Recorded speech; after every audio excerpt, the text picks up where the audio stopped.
Shalom Bapak Ibu, saudara-saudaraku yang kasih dalam Tuhan Yesus Kristus. Topik khotbah malam ini saya ambil dari lagu yang sedang saudara dengarkan. My God is real, Allahku nyata. Ya, saya teringat menyanyikan lagu ini ketika masih kuliah.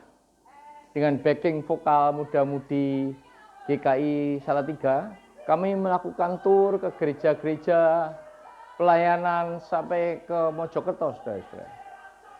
Nah, kata-katanya sungguh indah.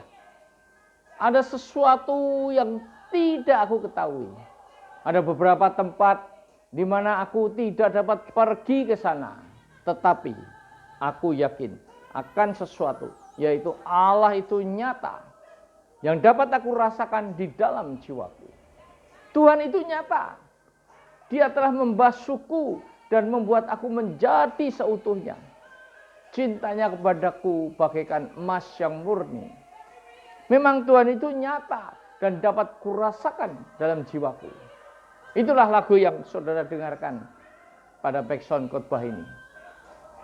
Saudara, dalam khotbah ini saya akan sharing bagaimana saya benar-benar mengalami bahwa Tuhan itu nyata dalam hidup saya. Baik ketika dia memberkati saya, mendidik, menghajar saya, sehingga karakter-karakter saya diubah demi masa depan saya yang lebih baik, dan juga demi masa depan saudara yang lebih baik.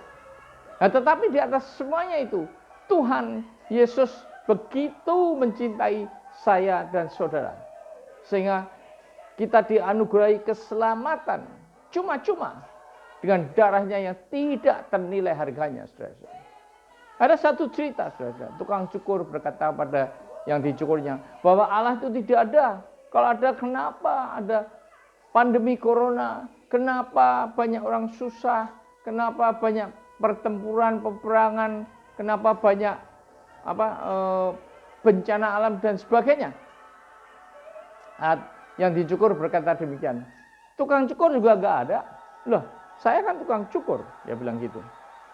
Kalau tukang cukur ada, kenapa banyak orang gondrong, apalagi orang-orang pengemis, rambutnya gembel? Berarti kan nggak ada tukang cukur. Kemudian apa? Tukang cukur itu berkata, ya karena mereka tidak mau datang kepada saya.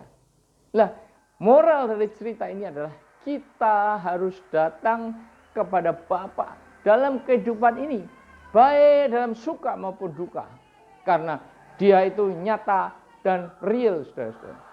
Allah adalah roh, jadi tidak akan tampak. Demikian juga saudara dan saya mempunyai roh, tetapi tidak tampak. Walaupun sudah mati, roh meninggalkan tubuh, kita tidak akan bisa melihat roh itu. Tetapi Yesus berkata dalam Yohanes 14 ayat 9, barang siapa telah melihat aku, ia telah melihat Bapa. Bagaimana engkau berkata, tunjukkanlah Bapa itu kepada kami. Jadi Tuhan itu ada waktu itu menjelma sebagai manusia, yaitu sebagai Tuhan Yesus, saudara. Nah, Tuhan Yesus sudah meninggalkan segala kemuliaan dan kesetaranya dengan Bapa di surga. Dia rela turun menjadi manusia untuk memberikan pengajaran-pengajaran serta teladan hidup dalam kebenaran dan kekudusan. Terutama menderita di kayu salib untuk menebus dosa-dosa saudara dan saya. Dalam Amsal 3 ayat 5 dan 6 berkata, percayalah kepada Tuhan dengan segenap hatimu dan janganlah bersandar pada pengertianmu sendiri. Akuilah Dia dalam segala lakumu, maka Ia akan meluruskan jalanmu. Saudara, kita harus percaya kepada Tuhan itu dengan segenap hati. Ibaratnya ketika anak kecil disuruh ayahnya melompat, anak kecil itu pasti percaya bahwa ayahnya akan menangkapnya. Maka dia melompat dan ditangkap oleh ayahnya. Itulah percaya dengan segenap hati bahwa Bapa kita tidak mungkin menyengsarakan kita, meninggalkan kita, saudara. Dan janganlah apa? Bersandar. Apa kata bersandar? Kata bersandar adalah seperti ini, saudara. Ketika saya bersandar pada jendela ini, maka selama tembok atau jendela ini masih kuat, saya masih tetap berdiri. Tapi ketika sandaran saya ini runtuh, maka saya juga akan ikut runtuh, saudara. Nah, itulah Janganlah bersandar kepada siapa? Kepada pengertianmu sendiri, kepada pemikiran kita, saudara. Dan akuilah dia dalam segala lakumu, maka ia akan meluruskan jalanmu. Jadi kalau kita mengakui Tuhan dalam segala laku kita, maka ketika kita jalan kita ke arah yang salah, maka kita akan diluruskan, saudara. Sehingga kita tidak akan jauh tersesat. Nah, selama 20 tahun saya mengalami kegagalan baik dalam karir maupun bisnis. Karena apa? Ya karena tadi kesombongan saya bersandar pada pikiran, bersandar pada kemampuan pendirian saya sendiri. Karena apa? Karena saya merasa IQ saya di atas rata-rata. Ya. Saya pendidikan S1 Sarjana Elektro Satya Wacana, dan kemudian saya mengambil Master Management di IIM Manila. Ya, merupakan the best institute management di Asia Tenggara waktu itu. Saya orangnya ulet, banyak talenta yang saya miliki, menggambar juara se-Semarang waktu sekolah minggu, musik, seni, menyanyi, pernah juara harapan se-Indonesia, juara ketiga Jawa Tengah. Sudah, saya bekerja di perusahaan-perusahaan besar domestik dan luar negeri, seperti PT Astra, Sudarpo Corporation, itu komputer yang besar, Univac. Saya mau dikirim ke luar negeri, saya malah nggak mau. Saya malah keluar. Kemudian saya bekerja di Unilever, mendesain electrical system pabriknya yang di Rungkut, dan perusahaan minyak Halliburton. Ya, waktu itu saya mau dikirim ke luar negeri, tapi malamnya sebelum pulang saya berkelahi dengan orang bule karena menekan saya berkali-kali, sehingga akhirnya dua-dua dikeluarkan. Ya, terakhir saya bekerja di Arco, Atlantic Richfield, itu sampai 3 tahun karena saya sudah keluarga, saudara. Nah, setelah saya keluar, saya mencoba berbisnis segala macam tapi gagal. Saya menjadi CEO 4 perusahaan Ika Muda Group milik kakak Sutrisno Bakir. Ya. Nah, tahun 87 saya ke Semarang karena sahabat SMA saya mau cari jarak di Bojonegoro banyak. Nah, dia menawarkan saya untuk kerja gergajian kayu. Ini saya sudah dapat importernya orang Korea. Ya. Tapi dia uangnya sudah nggak ada. Dengan bujuk rayu saya akhirnya mau, rekeningnya sudah merah, saya kasih uang saya carikan kredit, keluar. Tahun itu 750 juta, sudah. Tapi apa yang terjadi? Begitu keluar 1 minggu saya disikut, sudah. Bayangkan, teman saya mengajak saya ke Taiwan, saya tolak, dan sekarang dia kaya, saudara, berhasil dalam bisnisnya. Ya, ini saya baru 2 bulan datang dan istri saya baru 1 bulan dalam kondisi hamil dari Jakarta ke Semarang, saudara. Coba bayangkan, hamil 4 bulan. Saya sudah nggak punya teman di sini, saya mau pulang Jakarta, rumah sudah saya kontrakin, serba salah, saudara. Saben hari saya hanya membaca iklan untuk mengisi waktu, ya saudara. Nah, kemudian saya belajar bekerja atau bisnis laminating singon. Karena kebetulan teman saya Dirjen Kur di Jakarta pinjam uang saya nggak bisa kembalikan, jadi saya dikasih alat untuk bekerja. Tapi artinya habis semua, saudara. Kemudian saya bekerja di Ika Muda tadi, Ika Muda Group. Dan di situ saya mengajar IEU, mengajar program MBA, saya lihat prospeknya bagus. Nah, kemudian saya mendirikan, membuat program MBA bersama teman saya. Tapi apa yang terjadi?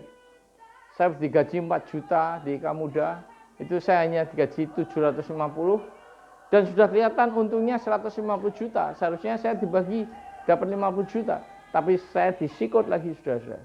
0 lagi, saudara. Nah, kemudian saya belajar ekspor mebel, ya. Dan kemudian ada orang yang minta belajar, minta tolong berkali-kali saya ajari. Tapi apa yang terjadi?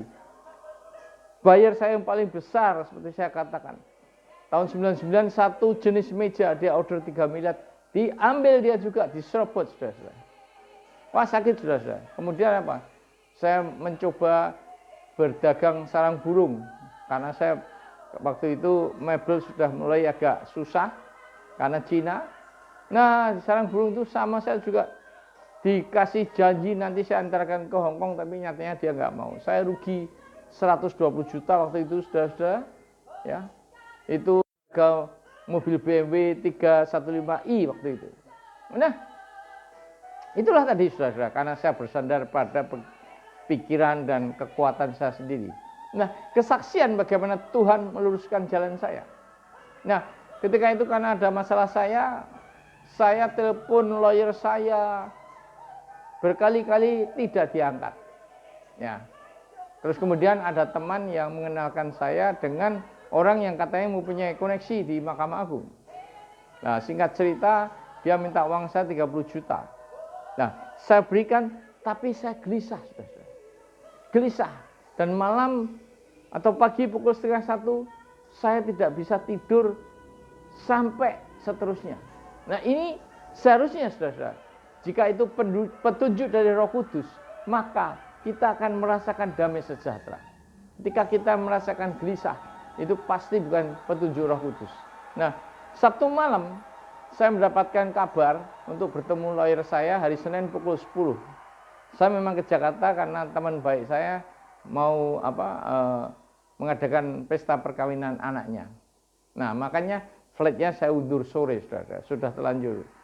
Nah, kemudian saya ketemu lawyernya pagi-pagi. Nah, dia tanya, "Lu Bapak ngurus sama orang lain lagi ya?" "Ya, habis kamu nggak ada ceritanya." Nah, kemudian singkat cerita, saya pakai dia, ya terserah dia. Akhirnya saudara-saudara tahu, yang tadi minta uang 30 juta itu adalah teman lawan saya. Inilah Tuhan meluruskan jalan saya sehingga tidak jatuh ke dalam perangkap lawan saya.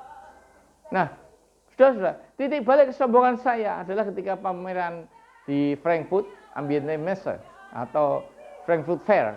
Itu adalah pameran consumer goods terbesar di dunia saat itu. Nah, sekarang digantikan oleh Hong Kong dan Guangzhou. Saudara, hall-nya ada 12. Satu hall ada yang lantai 10, lantai 6, lantai 3. Ya, dibandingkan Jakarta Fair kecil, 4 hall. Ya, pameran ini hanya 4 hari. Praktis hanya 3 hari karena apa? Karena hari keempat itu untuk menjual display. Ya.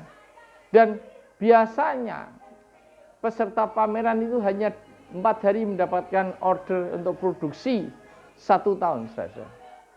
Tetapi boro-boro order, pembeli masuk ke booth saya nggak ada, saudara. Saya jadinya apa? Frustasi, saudara. Nah, saya tanya teman saya dari Indonesia juga. Saya tanya, "Kamu kalau berdoa minta apa?" "Ya, minta diberkati Tuhan, minta dipimpin bisnis saya." Ya. "Oh, saya nggak pernah berdoa seperti itu."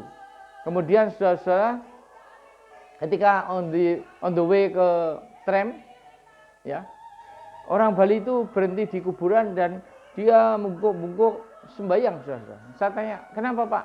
"Ya, saya minta berkat dengan arwah." Bayangkan, saudara, arwah dimintain berkat. Padahal saya punya Tuhan yang hidup, tidak pernah saya mintain berkat karena kesombongan saya merasa semuanya mampu, saudara. Nah, pagi-pagi hari terakhir saya berdoa, "Tuhan, saya minta ampun selama ini saya tidak menyertakan Engkau dalam kehidupan saya. Tuhan, bimbing hidupku hari ini, berkati bisnisku." Nah, apa yang terjadi, saudara? Nah, ketika saya di hall biasa, saya belajar jalan-jalan. Ketika saya pulang, teman saya berkata, "Ada yang nyari, Bayan mau kasih order kamu." Saya tunggu 1 jam, enggak datang-datang. Saya pergi lagi. Kemudian dia juga berkata, "Orangnya datang lagi." Saya tunggu 1 jam, enggak datang lagi. Karena saya orangnya enggak sabaran. Akhirnya 6 kali sudah bolak-balik. Dan saya ketemu dia waktu apa? Waktu sudah tutup hari terakhir, jam terakhir. Nah, ini orangnya datang, dia bilang, ngasih order. Enggak banyak, hanya 500 juta, 500 dolar. Tapi ini suatu bukti, saudara, bahwa Tuhan kita itu hidup. Kalau kita mau berserah pada Dia, kita mau bersandar kepada Dia, Dia akan memberkati juga. Saudara-saudara, 6 kali berkat itu mencari saya, saudara-saudara. Tidak mungkin karena waktu pameran itu semuanya mahal. Ya, dan waktunya mereka, karena dari seluruh dunia, dari luar negeri, mereka waktunya sangat sempit. Ini menunggu saya sampai sore, saudara. Nah, Mazmur 127 ayat 2 berkata, sia-sialah kamu bangun pagi dan duduk-duduk sampai jauh malam. Dan makan roti yang diperoleh dengan susah payah. Sebab, perhatikan, ia memberikannya kepada yang dicintainya pada waktu tidur. Sudah, sia-sia bangun pagi sampai malam. Ya, makan roti yang diperoleh dengan susah payah. Kita kerja banting tulang, semuanya susah semua. Ya. Karena apa? Dia memberikannya kepada yang dicintainya. Yang dicintainya, saudara, pada waktu tidur. Artinya dia tidak berusaha begitu keras. Tapi Tuhan memberkati. Seperti Yusuf. Diberkati. Dijadikan berhasil karena Allah menyertai dan mencintai Yusuf. Nah, di Yeremia 17 ayat 5-8 dikatakan, beginilah firman Tuhan, terkutuklah orang yang mengandalkan manusia, yang mengandalkan kekuatannya sendiri, dan yang hatinya menjauh daripada Tuhan. Ada firman-Nya Tuhan, sudah terkutuk jika kita mengandalkan manusia, mengandalkan pada jabatan orang, koneksi, atau uang, atau segala macam, kekuatannya sendiri, seperti saya tadi, dan hatinya menjauh dari Tuhan. Kita jauh daripada Tuhan, saudara. Tidak minta berkat Tuhan, tidak minta pimpinan Tuhan. Nah, akibatnya apa? Ia akan seperti semak bulus di padang belantara. Ia tidak akan mengalami datangnya keadaan baik. Ia akan tinggal di tanah angus, di padang gurun, di negeri padang asin yang tidak berpenduduk. Ini saudara, kalau kita ini dikutuk, maka seperti apa? Semak bulus di padang belantara. Semak bulus padang belantara itu kering sekali, saudara. Tidak akan mengalami datangnya keadaan baik. Selamanya kering. Ia akan tinggal di tanah angus, di padang gurun. Bayangkan, tinggalnya di padang gurun, serba panas, serba nggak ada air, di negeri padang asin yang tidak berpenduduk. Kita tinggal sendirian di negeri yang kosong, tidak ada penduduknya. Tetapi selanjutnya, diberkatilah orang yang mengandalkan Tuhan, yang menaruh harapannya pada Tuhan. Ia akan seperti pohon yang ditanam di tepi air, yang merambatkan akar-akarnya ke tepi batang air, dan yang tidak mengalami datangnya panas terik, yang daunnya tetap hijau, yang tidak khawatir dalam tahun kering, dan yang tidak berhenti menghasilkan buah. Coba saudara, kalau Tuhan memberkati kita karena kita mengandalkan Dia, ya, kita akan seperti apa? Pohon yang ditanam di tepi air. Pohon itu makanannya air, saudara. Apalagi yang merambatkan akar-akarnya ke tepi batang air. Akar-akarnya itu sudah di tepi batang air. Jadi tidak akan pernah mati atau tidak pernah kekeringan, tidak pernah kekurangan air, saudara. Ya, daunnya tetap hijau. Saudara, kalau pohon itu kita sirami saben hari, maka daunnya hijau. Tidak khawatir dalam tahun kering. Tidak pernah mengalami tahun kering karena kita sirami terus, saudara. Dan yang apa? Tidak berhenti menghasilkan buah. Yang kita harapkan adalah buah dari pohon. Di sini dikatakan tidak pernah berhenti menghasilkan buah. Nah, sejak saat itu saya selalu berserah dan mohon pimpinan serta berkat Tuhan atas usaha saya. Dan saya mulai melakukan usaha ekspor mebel Jepara, saudara. Saya ikut pameran mebel di Cologne. Itu pameran terbesar kedua di dunia setelah di Amerika, saudara. Ya. Nah, biayanya 75 juta waktu itu. Tapi saya kalkulasi, saya berani spekulasi. Kalau saya bisa jual sampel saya, biasanya harga 2-3 kali dari di sini. Kemudian saya dapat order 1 kontainer saja, maka uang pengeluaran untuk pameran akan impas, saudara. Ya, tetapi nyatanya bukannya saya dapat 1 order, saudara, tapi dapat 12 kontainer. Nah, masalah timbul, uang saya sudah habis, saudara. Ya, tetapi Tuhan selalu buka jalan, saudara.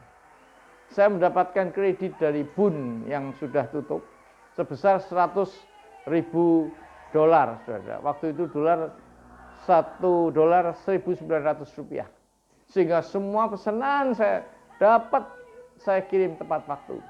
Nah, berkat Tuhan melimpah luar biasa, saudara.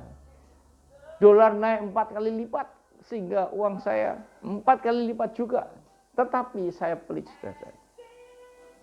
Saya bukannya bersyukur atas berkat Tuhan, tapi saya malah merampok uang perpuluhan Tuhan. Tidak saya berikan, karena jumlahnya ratusan juta, saudara. Nah, maka Tuhan menghajar dan mendidik saya. Mulai dari orang yang minta tolong tadi, menyerobot bayar saya yang besar. Kemudian apa? Saya dapat hikmat, saudara. Karena ketika Tuhan menolong saya juga melupakan Tuhan. Ya. Nah, kemudian saya bisnis sarang burung, ya, karena uang cash saya banyak, tapi juga ditipu orang yang janji mau mengantarkan ke Hong Kong, sehingga saya rugi 120 juta, yaitu harga mobil BMW 315i saat itu. Demikian juga semua usaha yang saya lakukan gagal total. Tanah-tanah dan rumah yang sudah saya beli, saya jual semuanya, karena uang cash sudah habis. Ya. Dan selain habis semua harta saya, saudara, saya juga dihadapkan pada persoalan pembelian tanah yang sah, tapi digugat oleh lawan yang tidak mempunyai hak kepemilikan apapun. Inilah Indonesia, saudara. Pengadilan itu yang benar bisa salah, salah bisa benar, tergantung faktor X tadi. Nah, sampai sekarang masalah tanah itu belum selesai, dan akan saya lanjutkan dalam My God Israel part 2. Nah, saudara, di Ibrani 12 ayat 6 dikatakan, karena Tuhan mengajar orang yang dikasihinya dan ia menyesah orang yang diakuinya sebagai anak. Mengajar orang yang dikasih. Jadi kalau kita diajar Tuhan lewat masalah-masalah, itu berarti Tuhan mengasihi kita. Dia punya rencana yang kita tidak tahu. Dan menyesah orang yang diakuinya sebagai anak. Ya. Tetapi jika kamu bebas dari ganjaran yang harus diderita setiap orang, maka kamu bukanlah anak, tetapi anak-anak gampang. Jelas, kalau bebas dari ganjaran, orang tua yang membiarkan anaknya berbuat apa saja tidak pernah dididik, maka dia bisa terkena narkoba, ya, macam-macam, saudara, free sex, segala macam, hidup bebas, ya. Jadi mereka itu bukan anak-anak yang disayangi, tapi anak-anak gampang, dibiarkan saja, saudara. Nah, mami saya dulu mengajar saya, ya, misalnya saya mencari jangkrik di malam hari, ya, berenang di sungai, pulang dia sudah begini, saudara. Begitu masuk saya langsung dipukul, saudara. Kalau tidak mau belajar juga dipukul. Nah, supaya apa? Supaya saya mempunyai masa depan yang baik. Nah, khotbah ini akan saya tutup dengan ayat Yeremia 29 ayat 11. Sebab aku mengetahui rancangan apa yang ada padaku mengenai kamu. Demikianlah firman Tuhan, yaitu rancangan damai sejahtera dan bukan rancangan kecelakaan, untuk memberikan kepadamu hari depan yang penuh harapan. Saudara-saudaraku, pengalaman saya membuktikan bahwa apapun sumber daya yang saya miliki, apakah itu kepandaian, keuletan, usaha, uang, koneksi, pejabat, dan semua ketergantungan saya kepada manusia dan dunia. Tapi tanpa penyertaan Tuhan dan kasih Tuhan, saudara dan saya tidak akan berhasil. Kenapa? Dikatakan Yusuf dibuat Tuhan berhasil, bukan karena usahanya, tapi karena Tuhan yang membuat dia berhasil. Amin.